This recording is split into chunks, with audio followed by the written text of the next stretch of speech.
Halo semua, video kali ini akan membahas analisis faktor internal dan eksternal, serta matris SWOT dan diagram Cartesius SWOT pada UMKM Kokone Ngemil Solo. Sebelum kita ke pembahasan, izinkan kami memperkenalkan diri kami. Kami dari kelompok 13 yang beranggotakan 5 orang, yaitu saya, Rike Cadwe Tauruk, dan keempat tim saya, yaitu Desi Haryasa, Elsa Pujaningrat, Widiata Sukma, dan Widya Rahma. Selanjutnya, kita akan ke topik pembahasan Kokone yang memiliki Solo. Solo merupakan salah satu daerah yang memiliki wilayah dan potensi daerah usaha bisnis emping melinjo. Salah satu usaha bisnis emping melinjo terdapat di Naungresan, Jebres, Surakarta, Jawa Tengah. Usaha bisnis emping melinjo ini setiap minggu atau setiap harinya diproduksi oleh produsen. Makanan ini sangat diminati kalangan muda maupun kalangan orang tua.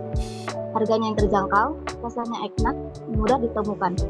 Selain rasa yang enak, kini konsumen mudah mencarinya tanpa takut kehabisan. Produsen juga mampu memenuhi permintaan konsumennya. Selanjutnya, kita akan membahas tentang analisis faktor internal yang akan dibahas oleh Elsa. Baik, terima kasih, akan saya lanjutkan. Berikutnya adalah mengenai analisis faktor internal atau IFA. Di sini terdapat 3 kekuatan dan 3 kelemahan. Yang pertama adalah mengenai kekuatan. Di sini kami lambangkan dengan S1 atau strength 1. Yang pertama, pada S1 ini adalah kualitas produk emping melinjo. Kemudian strength yang kedua adalah badan iklim. Kemudian strength yang ketiga adalah memiliki mitra kerja yang bagus. Berikutnya mengenai kelemahan atau weakness. Kami lambangkan dengan W1, W2, W3. Weakness yang pertama adalah citra merek. Weakness yang kedua adalah kurangnya upaya promosi. Kemudian weakness yang ketiga adalah tidak ada inovasi dan aplikasi teknologi kemasan. Selanjutnya, mengenai bobot faktor internal atau IFA. Di sini kami fokuskan terlebih dahulu pada strength dan juga weakness. Di mana yang pertama adalah pada strength itu kami membagi dalam bobot, rating, dan kemudian yang terakhir adalah perhitungan antara bobot dikali dengan rating.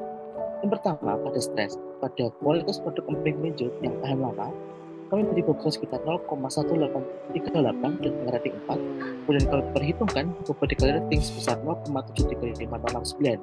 Kemudian keadaan iklim dengan bobot 0,67741 dengan rating 4. Kemudian perhitungan 0,2979. Kemudian memiliki mitra kerja yang bagus dengan bobot 0,1386 dan rating 3 dengan bobot dikali dengan rating senilai 0,15872 dengan subtotal strength atau kekuatan sebesar 1,447320. Berikutnya pada weakness atau kelemahan, dimulai dari citra merek hingga tidak ada inovasi dan aplikasi teknologi kemasan. Diketahui kami telah memperhitungkan dari ketiga kelemahan tersebut dengan bobot dikali rating adalah senilai 1,1167 dengan total IPAS antara strength dan weakness adalah secara rating adalah 1,00, kemudian secara perhitungan total adalah 2,56 Selanjutnya akan disampaikan oleh yang berwenang. Silakan. Baik, selanjutnya adalah analisis faktor eksternal atau EFA. Peluang yang dimiliki oleh UMKM Kokone Ngemil Solo adalah yang pertama harga emping melinjo, yang kedua merupakan meningkatkan ekonomi keluarga, yang ketiga peluangnya adalah potensi pengembangan. Kemudian ada ancaman, yang pertama ada persaingan, yang kedua kenaikan BBM, yang ketiga tidak adanya perhatian pemerintah terhadap emping melinjo. Kemudian ada bobot faktor eksternal.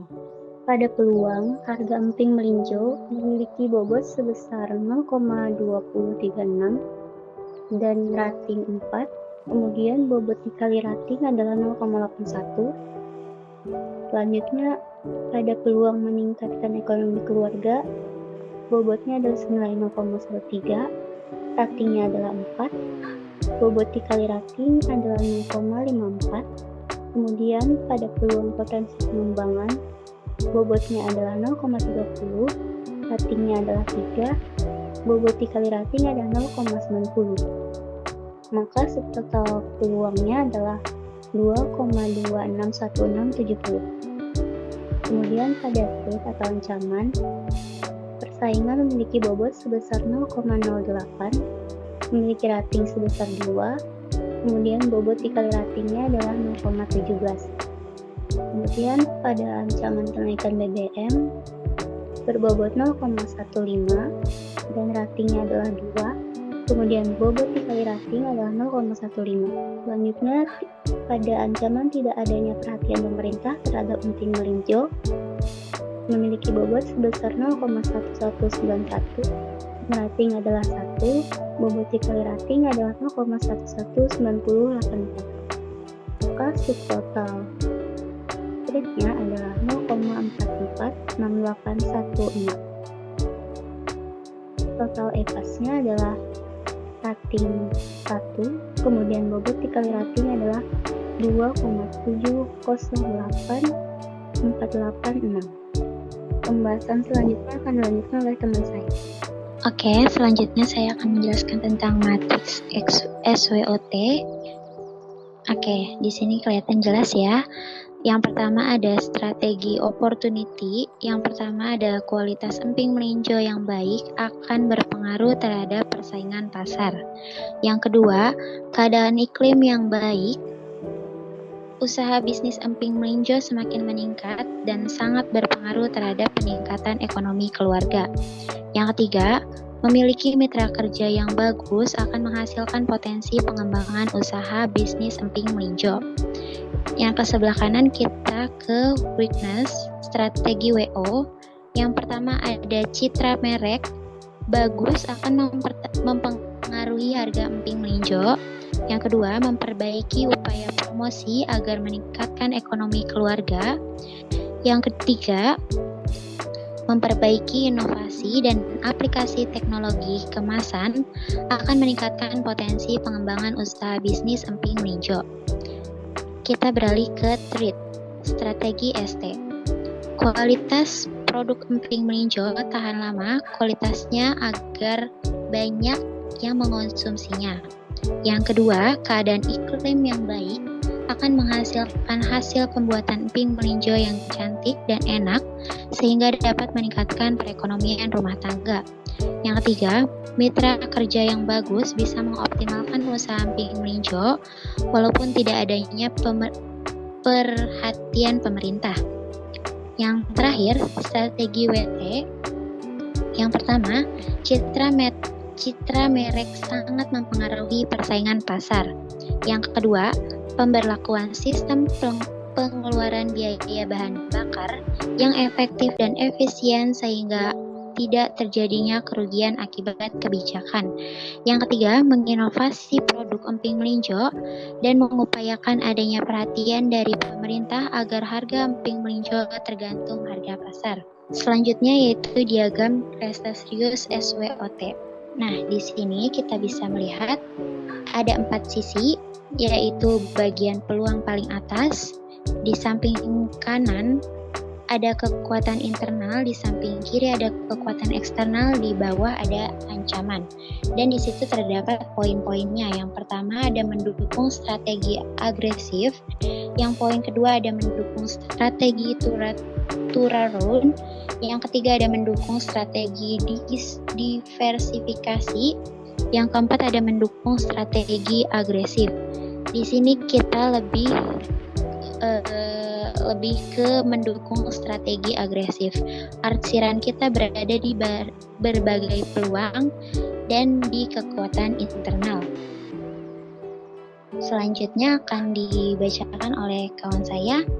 Baik, selanjutnya strategi yang telah diperoleh berdasarkan perhitungan metode analisis SWOT di usaha bisnis emping melinjo pada UMKM Konconeng Ngemil di Ngoresan Jepres, Surakarta, Jawa Tengah adalah strategi matriks DE dan diagram SWOT, yaitu pertumbuhan dengan integrasi horizontal dengan mendukung strategi agresif, yaitu sistem jemput barang emping melinjo yang selalu mengejar konsumen untuk membeli produk tersebut.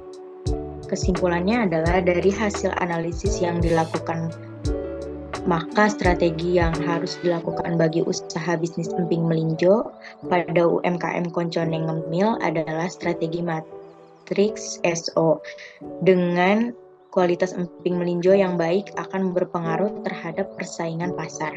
Keadaan iklim yang baik, maka usaha bisnis emping melinjo semakin meningkatkan ekonomi keluarga.